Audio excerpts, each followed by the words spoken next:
Hello from Yerevan, Armenia. It's October 23rd. You cannot take a neutral position concerning the war that is happening in this side of the world. We have two bullies. We have Azerbaijan to the east of Armenia and the Republic of Artsakh, and we have Turkey to the west of Armenia, and they have been bombing since September 27th. Civilians, they've been bombing the capital city of Stepanakert, which is the capital of the Republic of Artsakh, and they've been bombing village after village, civilian targets. They are aggressors, they are bullies, they are murderers, they are thieves, and they are liars. I am angry because this word has not been getting out into the United States. In the United States, we are a people that are a democracy. We vote for our rights. We are a people that we are a country where we have the power. We democratically vote, and we have the power to choose if we want to live under a certain government or in a certain way. And that is the story here in Artsakh, the Republic of Artsakh. This is an unjust war that was started by Azerbaijan and Turkey and them shipping in a bunch of Syrian ISIS terrorists to fight and to kill and to murder this little area right over here in this part of the world that affects each one of us. That if we care about freedom, if we care about liberty, we care about justice. Look, for years, I taught self-defense. I taught martial arts, mixed martial arts. That was what I did before I moved to the country of Turkey. And one of the things we did was we had to train people how to defend themselves against bullies. There are a lot of bullies in the world, and nobody likes bullies. We have classes in school that really help people so they're not going to be aggressors and not bullies. I also had to, unfortunately, train women how to defend themselves against rapists, murderers, thieves, because it's always the bullies that want to attack and aggress on the weak ones. They wait and they stalk. And we would train them in techniques, how to be able to point out somebody that could do that, how to keep themselves safe. And if the time came, they could defend themselves. They could defend their loved ones. They could defend the innocent around them. We have an obligation. If you are a Christian, if you're a human being, you have an obligation to help stop these bullies. I mean, bullies meaning Turkey and Azerbaijan. They think on their side, look, they only hear lies. They have one narrative in Turkey and in Azerbaijan because their media is controlled by their governments. They have no other source of information, and they constantly lie. That is why I'm angry, because that's the only thing that the world gets to hear is from this Turkish side and the Azeri side, and everything they're saying is lies. About the war, the nature of the war, who started the war. I can go point by point. I've done other videos to do this, but they're liars. I can say that. They're a bunch of liars. And they're stirring up their people. And I told you in another video before, it's a demonic stirring up. I'm a Christian, and I know that Satan stirs up people to do evil things. He's the father of lies, and he is here to steal, kill, and destroy. But Jesus Christ came to give life and give it abundantly. And that's the side we're on life, on peace and abundance, not on the side of death. There, in every war, there's not a neutral side. This is not a time to become neutral and say, well, we have to look and see. No. A bunch of pansies would have said that back when the Nazis were attacking and taking over Europe. And that's why, anyway. So let me continue. This is not a time to be neutral. There is an evil side and there is a good side. There's a dark side. There is a light side. There's an Axis power and there is the allied powers. Well, we don't really have a lot of allies right now, but we need them over here. Let me explain. We have these people, the Azerbaijani government and the people and their militaries and the Turks that have joined them in special forces and a bunch of Syrian, maybe they're Syrian, Iraqi, whatever terrorists they are, Muslim terrorists that are come here and they're attacking, trying to do something. And let me tell you what they're doing. They have been lying to their people about the nature of the war. They say it's a just war. And first off, they said that the Armenians started it, but everybody knows that's a bunch of junk. And so now they're saying, oh, no, we're here now to free the occupied lands. Well, they don't even understand history, guys. Look, their source of authority for that land of the Republic of Artsakh, also known as Nagorno-Karabakh, their source of authority is Joseph Stalin. Joseph Stalin was a murderer. You do not want a guy like Joseph Stalin to be your source of authority for you to go and just wipe out and cleanse out the lands that I've heard some people say. We're going to cleanse it out. And we will never stop fighting until every Armenian leaves this area. Well, look, there's not Azeris living in this area. This is a area that, let me tell you this. Look, the country of Azerbaijan never even existed in history. I'm going to show you something right now, a little personal about my family.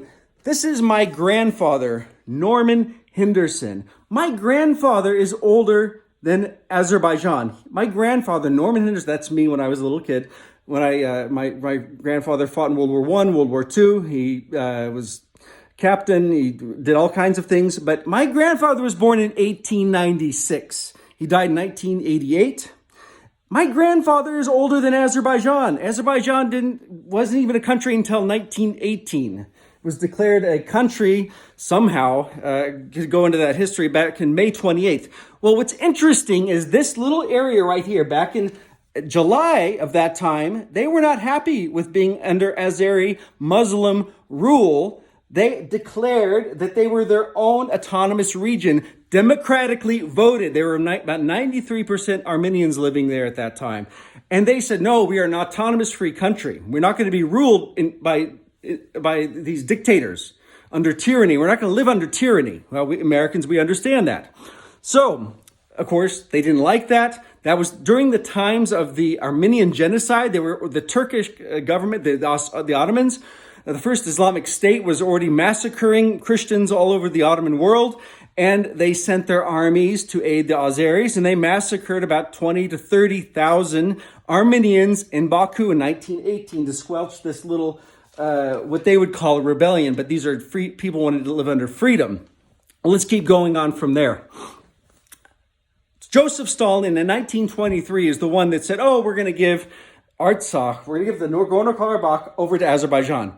So again, is that your source of authority that you want to go through? That, yeah, that's ours because Joseph Stalin said that is sick and you've got a problem. Let's move on from there. Let's go on from there. And when the Soviet Union dissolved, the people in this region voted again democratically to join with Armenia. This was in 1988, February 20th of 1988. The year my grandfather died, just mentioned. And what did they vote? The overwhelming majority of the people that lived here voted to join with Armenia after the Soviet Union dissolved. They were Armenians. They didn't want to be with the Azerbaijanis. Joseph Stalin made that happen. So what do we do from here? They joined, but Azeri minority groups that were living in that region revolted against the democratic vote, and they started killing Armenians at that time. The war goes on. Armenians end up winning the war. They won the war. They were able, the lands that they democratically voted for and said that they want to join with, that side won. The Azerbaijanis, they lost the war. They lost the land that was never rightfully theirs to begin with. There was never such thing as Azerbaijan, like I said, until 1918 anyway. So let's go on from there. Even I just saw this New York Times heading back from July 13th, Section A, page 2. It says this: legislature in Armenian enclave votes to secede from Azerbaijan. That was in our news back in July 13th of 1988. This is recorded, guys. We could go on and on and on. I'm just trying to say that the only thing that the Azeris try to claim is that the UN has these resolutions saying it's really Azerbaijan. Well, let me just go over this logic for you.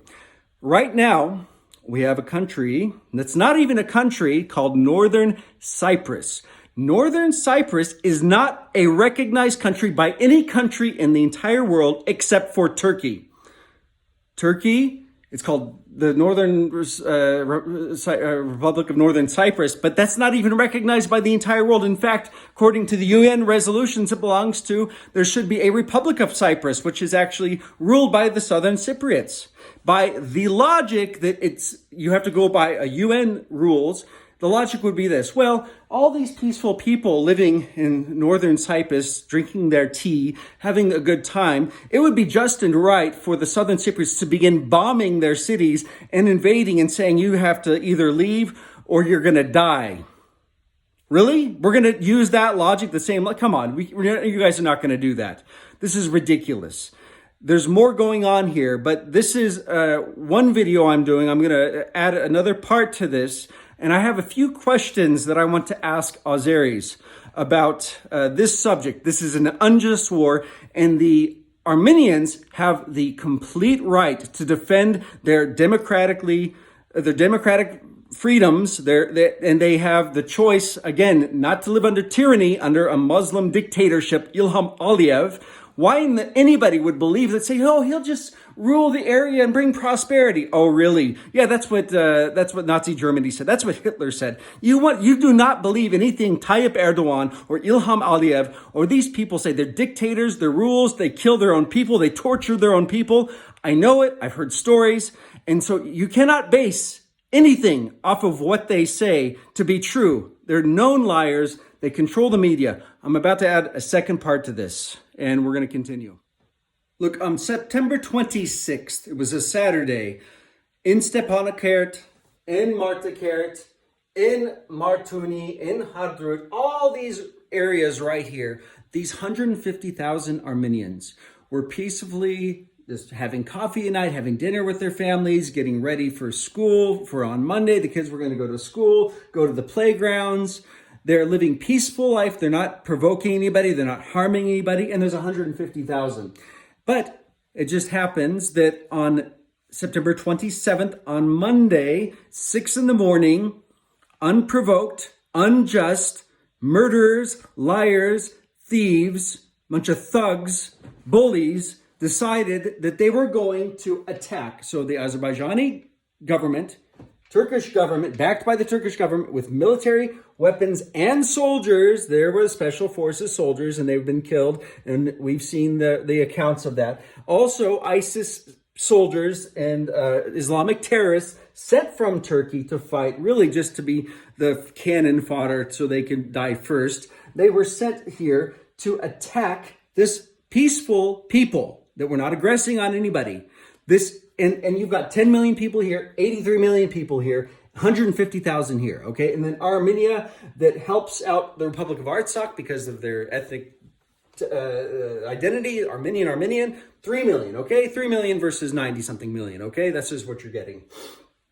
They aggressed and attacked these peaceful people. They have been bombing the capital city of Stepanakert. That's where, like, civilians live. They've been bombing all these different villages all around here, peaceful places, for 8 days now. It's, again, I said before, it's October 23rd. This is my second part of the film. And they've been bombing these peaceful people. This is an unjust war. Look, we want peace in the region. I want peace in the region. And the only way that's going to happen is we have a couple ways that I can see this happening.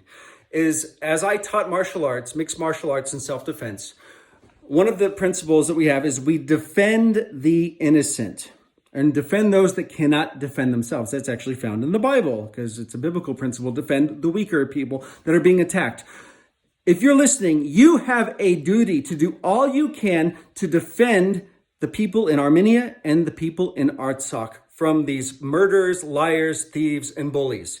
I already explained this is not a just war. It's not just about land, even if it was like they could somehow figure out, like, historically, yeah, this is our land, which they can't, and it's bogus. But if they said that this was their land, they still can't justify coming in and just decimating everybody and taking it. We've got 75,000 refugees now from this region that have come up to Yerevan, where I live, and to other places here in Armenia, and they need help. So we need to do something to defend against the bully Turkey, the bully Azerbaijan. That means physical help. I don't know what it is, but we need help to defend. We also need to declare that the Republic of Artsakh is sovereign, and it needs to be officially recognized in the United States and in other countries. That will help immensely put pressure. So those are two things that I think really need to happen. We need to have people come over here that are stronger to protect the weak. We have the obligation to do that. We didn't do that when the Armenians were massacred from 1915 to 1924. We didn't do that. We didn't help them. We want to prevent another massacre. Don't believe Ilham Aliyev and Tayyip Erdogan. They say, oh, it's just about land and we'll just take it and then it'll be okay. No, no, no. They want more. They're known liars. They're known deceivers. They're murderers. They're dictators. You cannot trust them. I am sorry. You cannot trust what they're going to say. We have to do something to help. I have more ideas, but I want to say this. Our church is an international church, and we have a project right now to help refugees that are coming in. We call them evacuees, displaced peoples, and there are thousands that we are working for. We're really well organized, and if you're interested in donating, where the money goes directly with no administration fees, all your donations are tax deductible. You are able to do that through visit graceway.org, and you will see a button that's right on the top that says Armenia Relief. So please do that. All the money goes straight to the people that are in need for food, for diapers for children, milk for the kids, for games, for things because they're now sleeping in schools. It's ridiculous what has happened because of these bullies. But I'm saying we have a lot of needs to do, but if you can donate to that, we will get it right to where it needs to go. With no administration fees, it goes through local churches to help the local people, and we're empowering other local Armenian churches to help do their job as well, so as we're an international church. I want to just put that out there so you can help. But please do something. Please talk to your senators, your congressmen, congresswomen. Talk to them, tell them that we need to recognize the Republic of Artsakh. And not only that, we need to get involved. This is a time that would be just for the United States to step in and do something. I don't know if it's possible. I'm not a politician, but I know as a self-defense instructor, a mixed martial artist, that I would step in and do something if I had the chance because I know what's happening. God bless you guys.